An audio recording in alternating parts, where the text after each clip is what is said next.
रात्री 9:30च्या दरम्यान सोनबानं अंथरुणावर अंग टाकलं.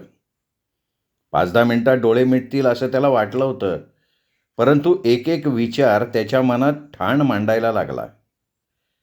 बऱ्या वाईटाचे, पापपुण्याचे सगळे विचार, दारिद्र्यातल्या प्रदीर्घ कालखंडाचे, भविष्यातल्या सुखस्वप्नांचे विचार.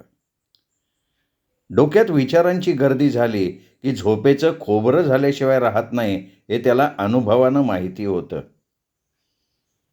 तो एक एक धागा मनाशी जुळवत असताना गंगी त्याच्याकडे तोंड करून मिश्किलपणे बघता बघता निद्राधीन झालेली होती. सोनबा स्वतःलाच विसरला होता. बायकोकडं त्याचं लक्ष गेलंच नाही. आढ्याकडे त्याचं तोंड होतं.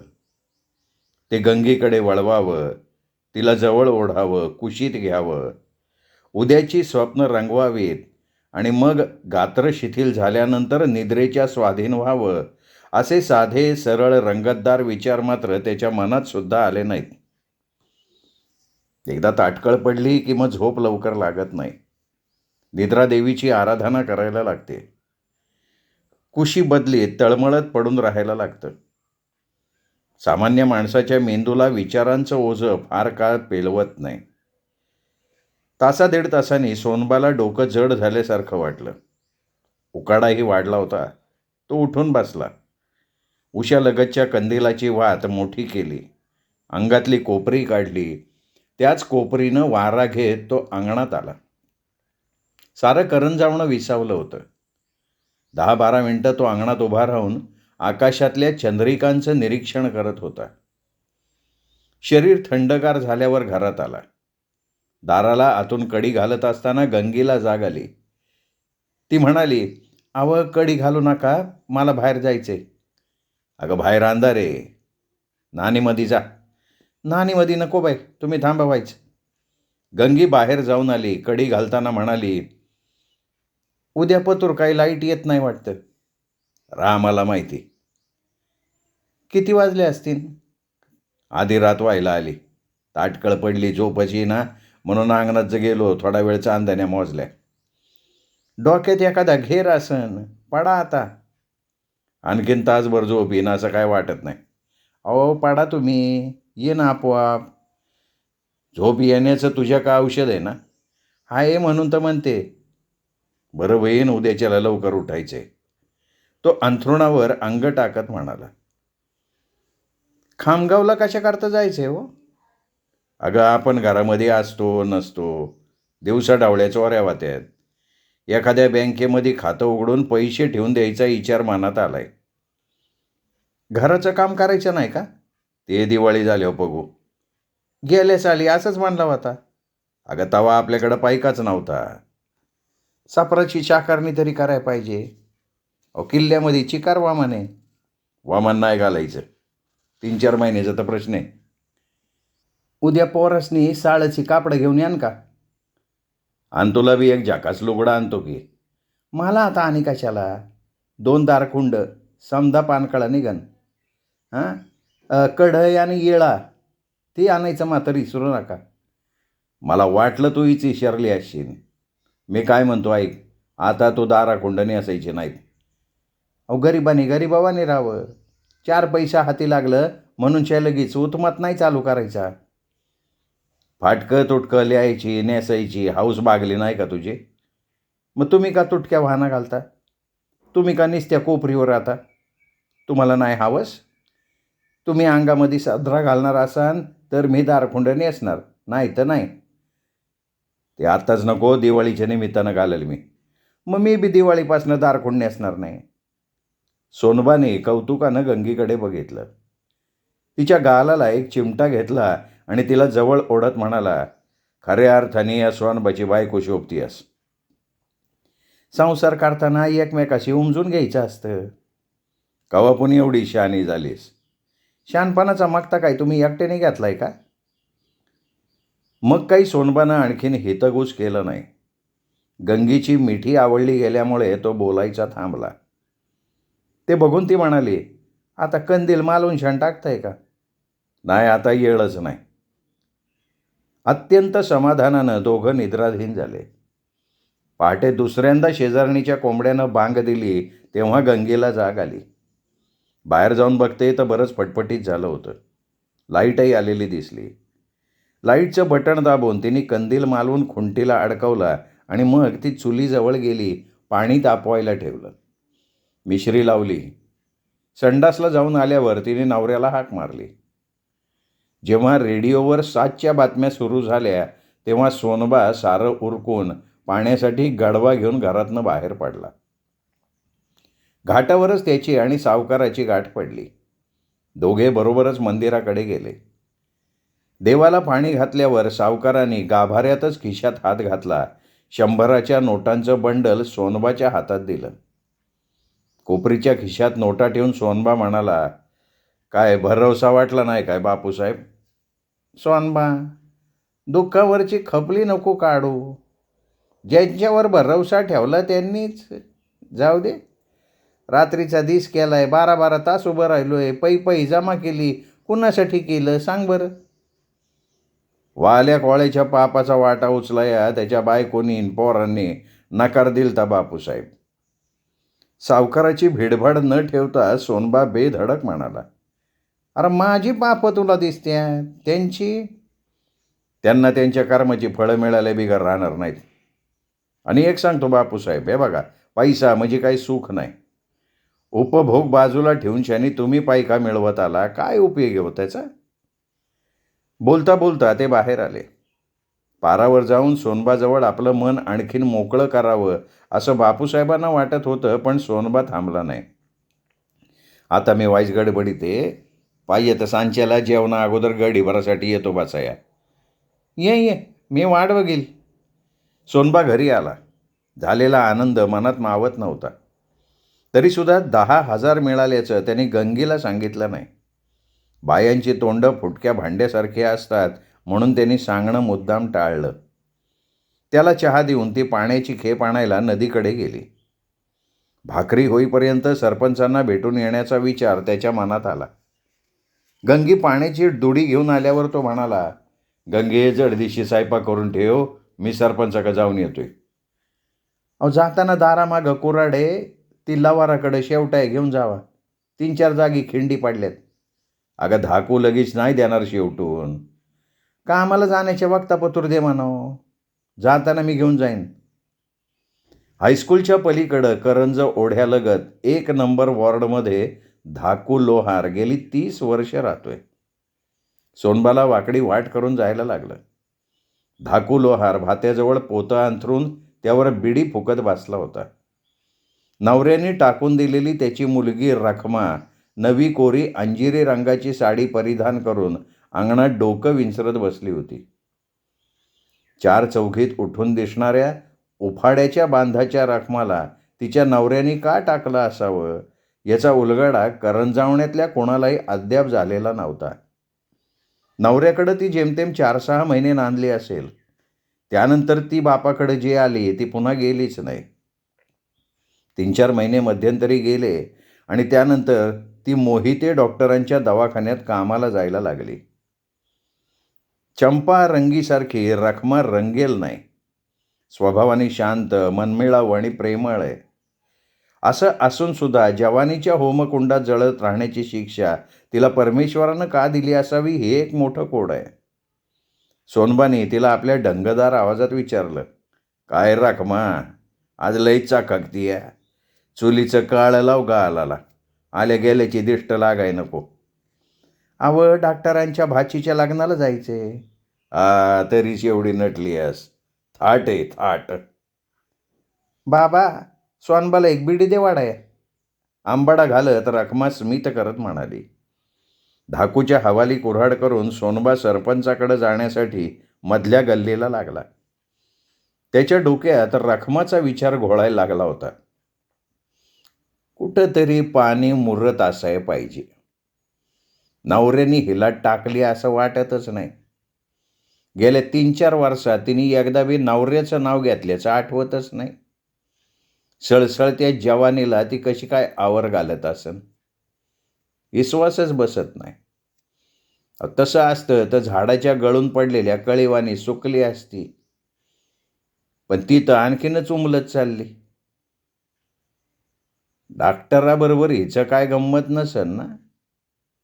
काय सांगावं असन बी. तो कान हात महा चालू आहे.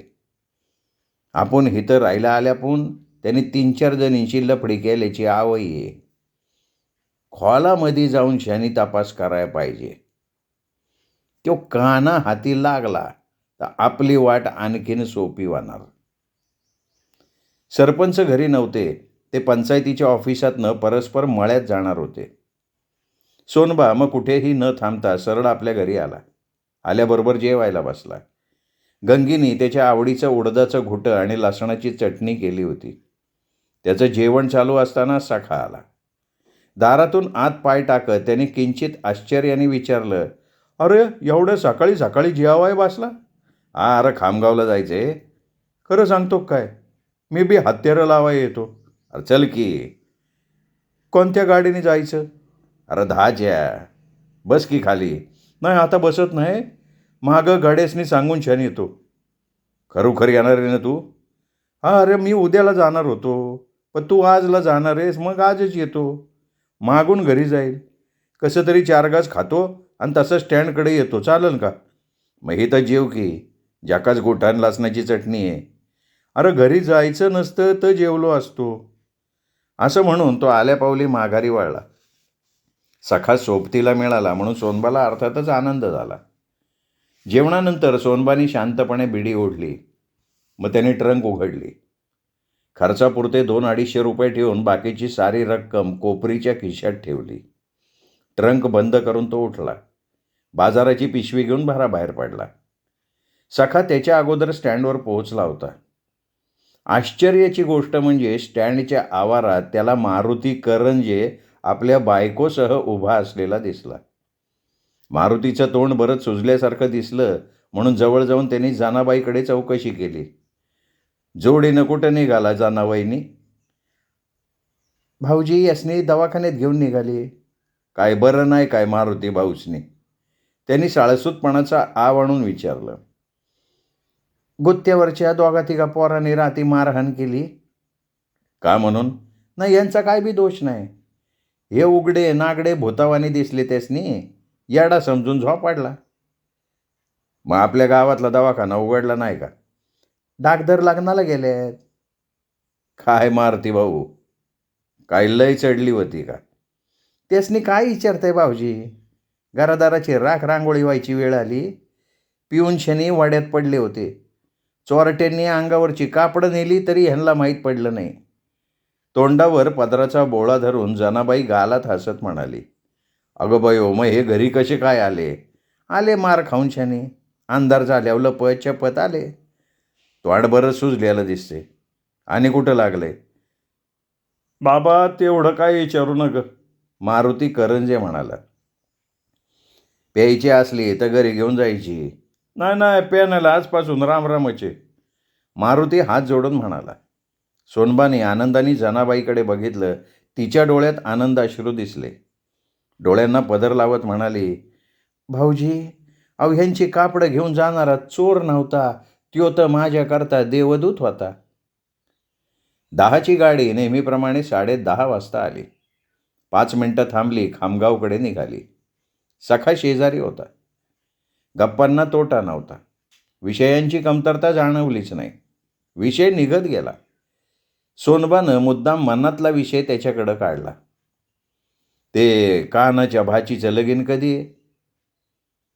कोण काना? अरे मोहिते डॉक्टर. बेंबीच्या देठापासनं हसत सखा उत्तरला, अरे तुझं डोकं तर लय चाहू रे भाऊ. करंजावने करसनी फिट्ट बसणारी टोपण नावं ठेवणारा तुझ्यावानी डोकंबाज शोधून सापडायचा नाही. काय म्हणत होता तुझ्या त्या कान्हाईशी? नाही म्हणलं त्याच्या बाचीचं लगीन कधी आहे? आजच्यालाच आहे म्हणतात. गावामध्ये कोणाकोणाला लगीन पत्रिका? नाही कोणाला बी दिल्या नाहीत. राचांबाच वाटतोय मला. हे डॉक्टरीन बाय पोरसने घेऊन परवा गेल्या. डॉक्टर आज सकाळी फकीस्तर रकमेला घेऊन जाताना दिसले.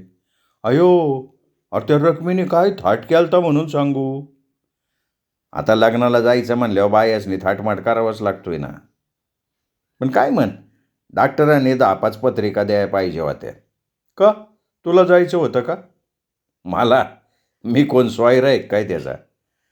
काहीतरी भानगड असन म्हणून नसत्यान दिल्या. कोणाची भानगड? अरे डॉक्टराच्या बाचीची. लय फटाकडी आहे. आणि एक सांगतो. काय सांगतो? डॉक्टरचं बी रकमेबरोबर काहीतरी भानगड असाय पाहिजे. नाही रे, काहीतरी काय बोलतो तू? रकमी त्यातली नाही आहे. ना ना, तू काय बी म्हण, पण मला तर संशयच आहे. अहो दिवसेंदिवस बघ ना कशी फुगत चालली, दिसत नाही का? सोनबाच्या संशयाला दुजोरा मिळाला होता, पण त्यांनी सखाचा संशय खोडून काढला आणि म्हणाला, हे बस सख्या, अशा गोष्टी काय लपून राहत नाहीत. अरे बिचारी नवऱ्याने सोडून दिल्याचं दुःख गिळून शान त्या डॉक्टरकडं राबती. कुणाच्या आद्यात मध्यात आहे का ती? हे माझ्या का बॉलला ते बेस केलं, दुसऱ्या कोणा का असं बोलू नको. एक खाऊन शान जीव द्यायची बिचारी पाळी येईन. अरे डॉक्टराची लाथाळी तुला ठावं नाही वे. त्या पायी त्यासनी चांगला धाडा मिळालाय की. आता तो तसं काय बी करणार नाही. अधूनमधून माझी दवाखान्या का फेरी असते. काय बाय असतं ना, मी तर लगे वळखलं असतं. मग सखाने हा विषय आणखीन वाढवला नाही. आपला अंदाज चुकला असावा असं त्याला वाटलं असेल. विषयांतर करण्यासाठी त्याने विचारलं, घराचं काम करणार होता ना? सोनबा चाणक्य होता. केव्हा गुगली टाकावी हे त्याला चांगलं माहिती होतं. एक शक्कल सुचली. सखा म्हणजे करंजावण्यातली वाजती घंटा. त्यांनी आणायचे विषय काढला होता, म्हणून त्यांनी हा विषय वाढवायचं ठरवलं आणि उत्तर दिलं, मी दिवाळीत समदच घर उस्तरावं म्हणतोय. अयो, आणि एवढा पैसा कुठून आणणार? काय लॉटरी बेटरी लागली काय? नाही, लॉटरी लागली नाही, पण लागणार आहे. म्हणजे मी समजलो नाही गाड्या. तेच तर सांगून राहिलो आहे. आमची गंगामाय प्रसन्न झाली आहे. नशीब फळफळणार आहे असं वाटायला लागलंय. काय सांगतो काय? हा ना, गंगीच्या बाचा निरोप आला. पुढच्या आठवड्यात बोलिवले आम्हाला. 3 एकराचा 1.5 लाखाला सौदाच झालाय. वारसाला फकिस्त दोघे लेकी, प्रत्येकीला 25-25 देणार असं ऐकायला मिळाले. लगे सांगू नको कोणाला, नाही तर गावभर बोंब मारत सुटसीन. तरीच लिंबाविषयी घासाघीस केली नाही, खरं आहे का नाही? हे बघ, गरिबानं गरिबाचा विचार करावा साखा, आणि त्यातून तो पाडला माझा मैतर. म्हणजे तुझं नशीब उजळणार आहे म्हणायचं? अरे देव द्यायला लागला ना का कुठून बियान कसं बी देतो, फकिस्त येळ याया पाहिजे. बरं होईन बाबा, मला बी 100-500ची मदत कर. पैसे तर मिळवते, नाही म्हणणार नाही मी. खामगाव आलं ते खाली उतरले. सखानी फारच आग्रह केल्यामुळे सोनबाला त्याचा चहा घ्यायला लागला. चहा पिताना तो सखाला म्हणाला, आता असं कर, तू तुझी हातेरं लावून झाली का बाजारपेठेतल्या मधल्या चौकातल्या बँकेजवळ ये. मी माझे 2-3 कामं उरकून शनी तिथं येतो. काय बरोबर गेलो असतो आपण, पण कारण नसताना येळ वाया जायचा. चालेल की, पण मी येस्तवर तिथं थांबून राहा. तू आल्या बिगर मी कुठेही जाणार नाही. सखाला वाटेला लावल्यावर सोनबा बाजारपेठेतल्या बँकेत गेला. सरळ मॅनेजरच्या केबिनमध्ये घुसला. खिशातल्या नोटा त्याच्या समोर ठेवत आदबीनं म्हणाला, साहेब मला तुमच्या बँकेत पैसे ठेवायचे आहेत, मला नवीन खातंच उघडायचे. तुम्ही खामगावचे का? हा ना साहेब, सरपंचाबरोबर नाही का 3-4 वेळा आलतो. हां, आलं लक्षात, बसा. तो खुर्चीत बसल्यावर साहेबांनी एका कारकुनाला बोलवून घेतलं. अवघ्या 10-12 मिनिटात त्यांनी सोनबाच्या हाती पासबुक दिलं. सोनबा हात जोडून म्हणला, आभारी आहे साहेब. आभार नाही मानायचे करंजावणेकर. अहो जनतेची सेवा करणं हे आमचं कर्तव्य आहे. नाही, काम असलं तरी दुसऱ्या बँकेत इतक्या झटपट झालं नसतं हो. हे बघा, सरपंच आमचे पाहुणे आहेत, त्यामुळे तुम्ही सुद्धा आमचे पाहुणे झालात. चहा घेताय ना? साहेबांनी आपलेपणानं विचारलं. नाही साहेब, अहो तुम्ही म्हणला तर मिळाल्यासारखं आहे मला. निघतो, वळख असू दे साहेब. मॅनेजर साहेब छानपैकी गालात हसले. सोनबा पुन्हा हात जोडून अतिसमाधानानं बँकेतनं बाहेर आला. महत्त्वाचं काम झालं होतं. सखाला सुगावा लागू द्यायचा नव्हता. आता त्याला शब्द दिला होता म्हणून त्याची वाट बघत थांबून राहणं भाग होतं. एका झाडाखाली जाऊन तो उभा राहिला. खिशातनं बिडी काढली. दुपारचे 12 वाजायला आले होते. उकाडा वाढला होता. माणसांची वर्दळ कमी झाली होती. व्यवहार थंडावले होते. सोनबाची नजर सर्वत्र भिरभिरत होती.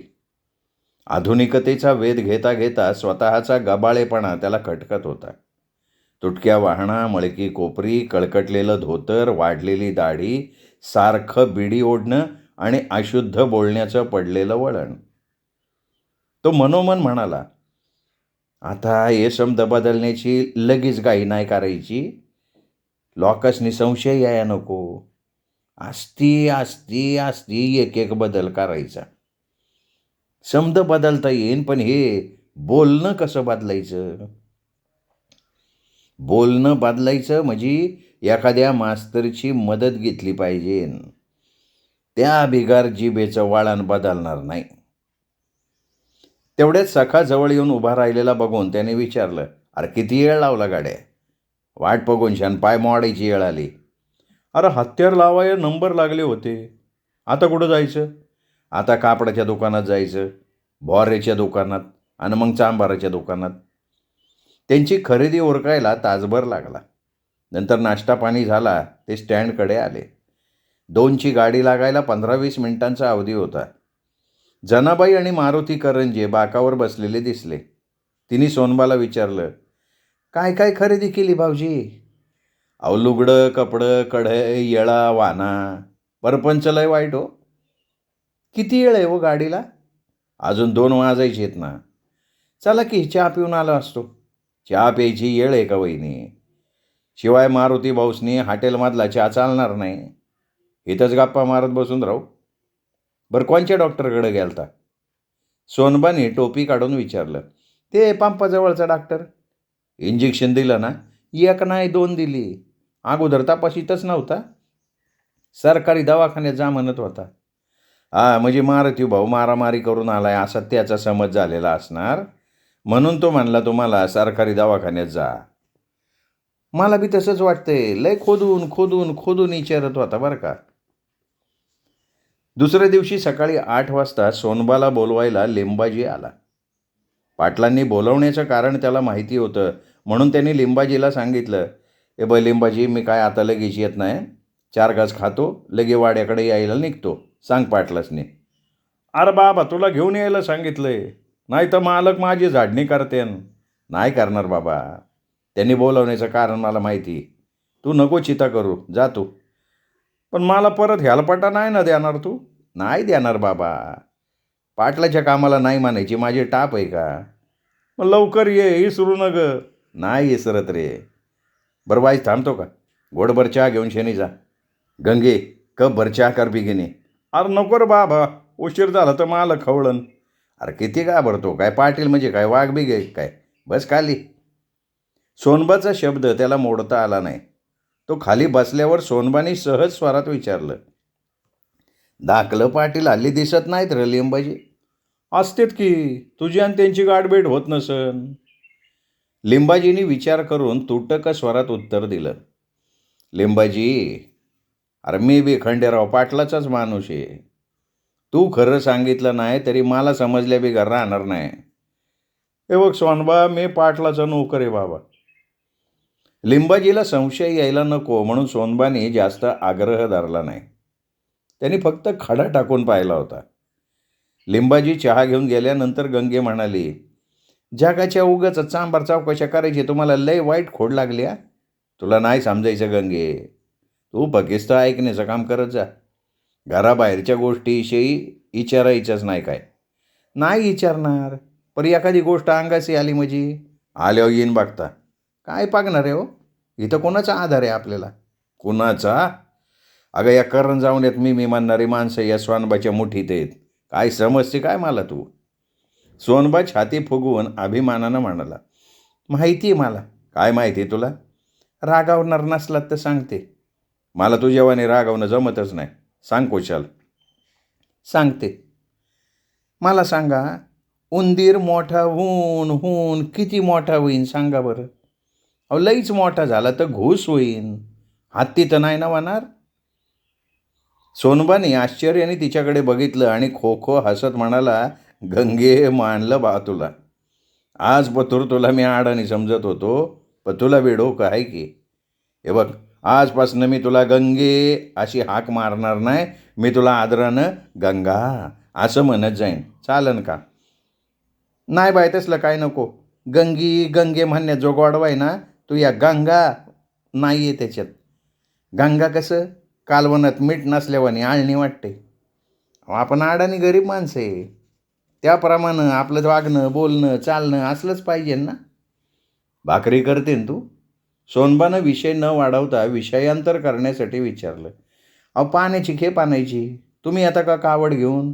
माझा तेवढा एक हेलपाटा वाचन. दिवसभर बडबड बडबड करून श्याम जीव नुसता आंबून जातो. चल येतो मी. सोनबाला तिची कणव आली होती. तिची भांडी घासून होईपर्यंत त्याला घाटावर थांबून राहायला लागलं. तेवढ्यात भोसले गुरुजी कावड घेऊन येताना दिसले. जवळ आल्यावर सोनबानं त्यांना विचारलं, काय तांब्या पालथा झाला काय गुरुजी? म्हणून तर खांद्यावर कावड घ्यायला लागली ना. आणि मग स्वयंपाक पाणी? शेजारचे देतात भाकऱ्या थापून. भाजी वरण भात मी स्वतः तयार करतो. गुरुजी तुम्हा काही एक काम आहे हो. बोला काय? सांच्याला घरी येतो मग सांगतो. काही हरकत नाही, ये घरी. काय काम काढलं हो गुरुजी का? वाटेत गंगीने विचारलं. आहे माझं एक काम. मला सांगण्यासारखं नाही बाई. तसं काय नाही ग, पण नुसत्या तोंडाच्या वापा घालवणं मला नाही आवडत. काहीतरी कोड्यात टाकल्यावानी बोलताय तुम्ही. जाऊ दे, उघड डोकं शिनवून घेऊ नको. काहीतरी भानगडी चालू आहेत बरं का तुमच्या. गंगे माय, आगीन गाडीच्या मोरं तुझं डोकं धावायला लागलंय. अगं पैकवाली मोठ्याली माणसं भानगडी काढतात. आपण गरीब आहे. का गरीबासनी कडू लागतात का? अगं मी सांग कामे आणि नऊ नामे आहे. बरं चला, येणारी जाणारी कांटाव करतात. आपण पाण्याच्या वाट्यानं चाललो त्याची आठवण आहे म्हणायची. किती वेळा सांगितलं का तुला घराबाहेर वाद घालायचा नाही. पण समज पालत्या गाड्यावर पाणी समजत कसं नाही का तुला? तिला आपली चूक उमगली होती. सगळ्या भाकरी थापून झाल्या तरी ती नवऱ्याशी चकार शब्दानं बोलली नाही. जेवणानंतर सोनबा बिडी वडत बसला. तिने आणखीन वाद घालू नये म्हणून मुद्दाम बाहेर जायची घाईच केली नाही. हवा पाण्यावर गप्पा मारत राहिला. ती जेव्हा हसायला लागली तेव्हा तो तिथनं उठला. आता तो पाटलाच्या घरी जायला निघालेला होता. श्रोते हो, तुम्ही ऐकताय पोपटराव भसे लिखित बिलंदर ही कादंबरी. आज हा 7वा भाग श्रोते हो आपण ऐकलात. 8वा भाग ऐकण्यासाठी उद्या भेटूयात दीपक रेगे कथाकथन चॅनलवर. नमस्कार.